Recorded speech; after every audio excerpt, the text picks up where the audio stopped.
Ben, un sentiment de...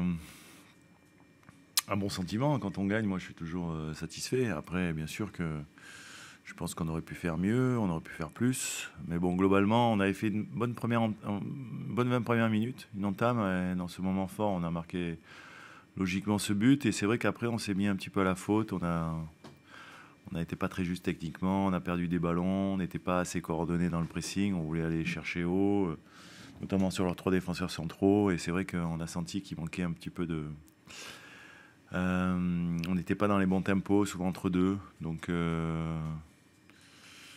ce que j'ai pas trop aimé aussi dans cette période-là, c'est que quand on a concédé des transitions, on a senti qu'on n'était pas équilibré, qu'il n'y avait pas de couverture, des choses comme ça. Donc, on a reparlé de ça à la mi-temps. On a euh, recadré certaines choses et je pense que la deuxième mi-temps est bien meilleure dans l'expression collective, j'ai envie de dire. C'est vrai qu'on n'a pas arrivé à se créer énormément d'occasions, mais on n'a rien concédé par contre en deuxième mi-temps. Il n'y a pas eu de situation, il n'y a pas eu de tir adverse pratiquement. Donc globalement, c'était mieux cette deuxième période. Mais bon, il est sûr qu'on pense qu'on aurait pu faire mieux, et notamment, on a eu pas mal de déchets techniques. Et c'est vrai qu'il faut avoir un peu plus de justesse si on veut être capable de se créer des occasions plus franches, quoi, tout simplement. Est-ce que l'ambiance était particulière aussi sans le COP Est-ce que ça a pu jouer aussi sur les joueurs? Je sais pas, il faut leur demander, mais c'est vrai que bah, on est toujours un petit peu orphelin de l'absence des Celtics, Ultra, des Ultra brestois. C'est les deux groupes qui sont quand même dans cette tribune. Et c'est vrai que nous, ça nous fait mal. C'est pour ça que quand on voit des choses, on se dit, allez, à nouveau, on va être puni, suspendu. Bon, on se tire un peu une balle dans le pied, quoi. Donc c'est vrai que ça manque toujours, mais bon, après, malheureusement, ben, à nous de faire avec, quoi, tout simplement. Grégory avait rehaussé le ton, mais dit qu'il attendait à ce que l'équipe et les joueurs montrent. Ouais. Il n'avait pas trop apprécié. Est-ce que tu penses que la réponse est satisfaisante? Non, mais la réponse, je pense que bah, moi, de mon banc, j'ai pas senti que l'équipe est démotivée ou quelque part traînait un peu les pieds. Non, j'ai senti il y avait l'état d'esprit. Après, on n'a pas tout réussi. Et comme je l'ai dit déjà, on aurait pu et dû faire mieux, peut-être. Mais globalement, j'ai trouvé que l'état d'esprit était bon. Après, j'ai jamais mis en doute à son état d'esprit mon équipe, et je pense que ça a souvent été notre force, la force collective que cette équipe pouvait dégager. Donc ça, il faut pas qu'on le perde. Après, il est évident que bah, tu peux pas avoir la même motivation. Ça, c'est humain, quoi. Quand tu vas jouer contre le PSV Eindhoven ou quand tu vas jouer contre Montpellier dans les 3 derniers matchs de la saison où toi, tu n'as plus grand-chose à jouer, et eux, ils sont déjà condamnés. Donc, la nature humaine est ainsi faite. Mais globalement, je trouve que les garçons, ils ont encore répondu présent. Après voilà, quoi, c'est tout.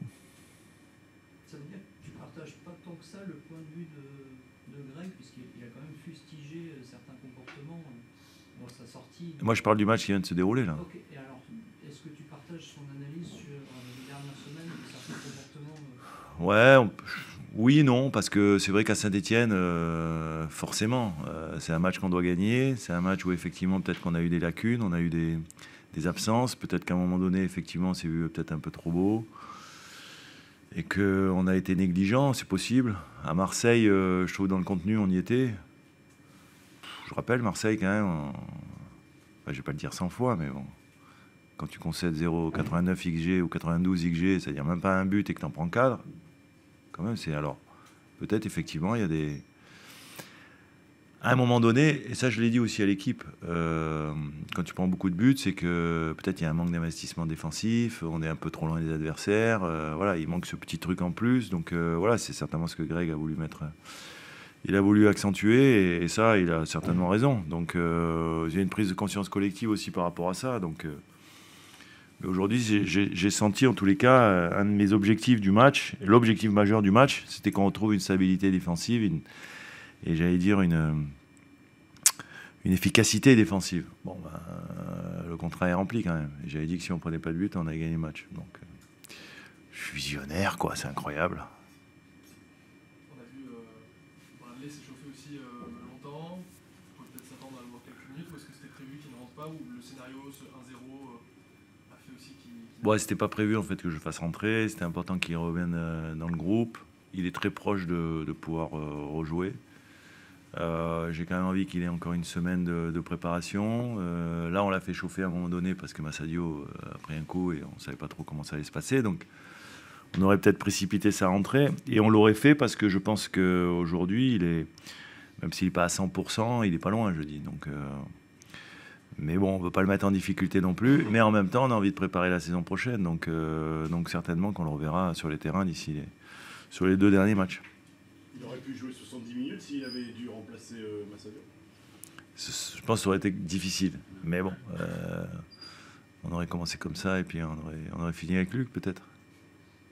Un petit mot aussi sur Romain qui a marqué, qui a un souci de l'enquille, il retrouve des jambes. Ouais, c'est vrai que ça fait un petit moment que je voulais relancer Romain. Et c'est vrai que ses entrées, elles étaient un peu poussives quand même. Maintenant, je sais que c'est un garçon qui, malgré tout, a besoin d'enchaîner les matchs. Et c'est vrai que voilà, je pense que c'était le bon match. Il est récompensé par ce but. Je trouvais qu'il avait fait des efforts. Il a été investi, notamment quand on n'avait pas le ballon. Donc non, je suis satisfait de son match. Après, j'avais peur qu'il manque un peu de gars sur la fin. Lui m'a dit que non, il m'a dit qu'il était prêt, il aurait été prêt à jouer 90 minutes, donc c'est plutôt de bon augure pour la suite. Tu as parlé aussi un petit peu des erreurs techniques. Est-ce que offensivement, c'est ça qui vous a mis un petit peu dedans ou pas? Bah, de toute façon, à partir du moment où tu as un peu moins de fluidité, il est évident que tu perds du temps. Quand tu perds du temps, tu perds peut-être le temps d'avance à un moment donné que tu t'es créé. Donc il est évident que ça n'arrange pas en tous les cas l'animation offensive. Oui. J'ai vu une équipe organisée, une équipe qui voulait défendre en bloc et se projeter rapidement vers l'avant avec des récup. C'est-à-dire ne pas faire que être en bloc bas et défendre, mais avoir cette ambition de vouloir récupérer des ballons et faire mal à cet adversaire avec des transitions. Il y a eu 15 minutes en première mi-temps où vous avez aussi beaucoup touché le ballon. Qu'est-ce que vous en avez pensé? Le sentiment que j'ai eu, malgré tout, c'est que l'équipe est timidement rentrée dans ce match, je trouve. Pas paradoxalement, mais c'est pas la première fois, mais ce but encaissé a un peu libéré les joueurs derrière. Ils se sont mis à être un peu plus audacieux. Après, ce qu'on peut regretter, on a la première situation où on récupère ce ballon et voilà, il y a à la fois une erreur peut-être technique, l'envie de vouloir la donner, la décaler ou de la jouer seule. On a manqué de justesse pour pouvoir marquer face aux Brestois ce soir ou cet après-midi. Est-ce que de manière générale, tu as eu, notamment en deuxième mi-temps, tu n'as pas eu l'impression de manquer de poids offensif, ne serait-ce que parce que sur le banc, tu n'avais pas de vrai attaquant à faire rentrer, par exemple? Effectivement, ça s'est vu. Mais ce sentiment-là, il n'est pas qu'en deuxième. Il est général. C'est là, mais il faut faire avec, il faut trouver des solutions. On a les situations, mais on manque de justesse, mais on sent qu'on manque de poids pour pouvoir inquiéter, ou en tout cas faire mal à nos adversaires. Il faut faire avec, mais en tout cas, je l'ai dit aux joueurs à la fin de ce match, je les félicite parce que le contexte, on le connaît, on est officiellement relégué, mais l'équipe montre un état d'esprit irréprochable. Les joueurs sont combatifs, ils ne lâchent rien. On peut le voir jusqu'à la dernière minute, il y avait l'envie de vouloir égaliser. Et il y avait cette détermination, ils se sont battus sur tous les ballons, ils ont tout donné. Donc quand il y a ça, on ne peut rien leur reprocher. Pour rebondir aussi défensivement, c'était un match assez solide, vous avez pris un but. Qu'est-ce que vous en pensez? On sort d'un match où pour la première fois depuis plus d'1 an, on n'avait pas encaissé. Aujourd'hui, c'était de rester sur cette continuité. Malheureusement, on en encaisse un. Ça nous empêche de ramener un point, mais l'équipe, malgré tout, et la défense a su rester solide. Elle n'a pas rompu et ça nous a permis de rester dans le match. Et avec un peu plus de réussite, il y a cette situation où Wabi Kazri n'est pas hors jeu finalement. On peut peut-être arracher un nul et revenir. Ça aurait été mérité au vu des efforts que les joueurs ont fournis. Mais ça n'a pas été le cas.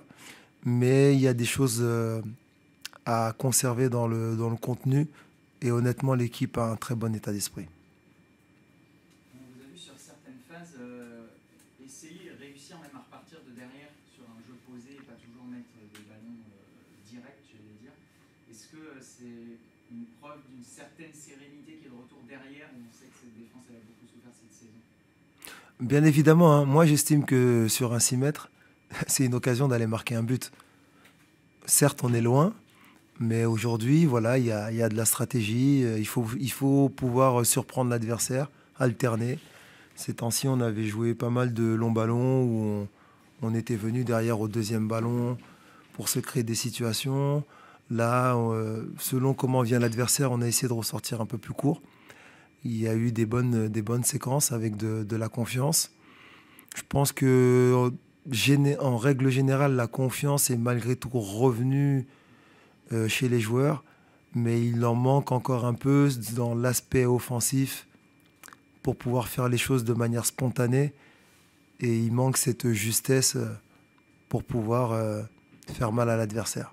Zoumana, le prochain match, c'est contre le Paris Saint-Germain, qui va jouer une demi-finale de Ligue des Champions au retour juste avant. Vous allez jouer à Paris.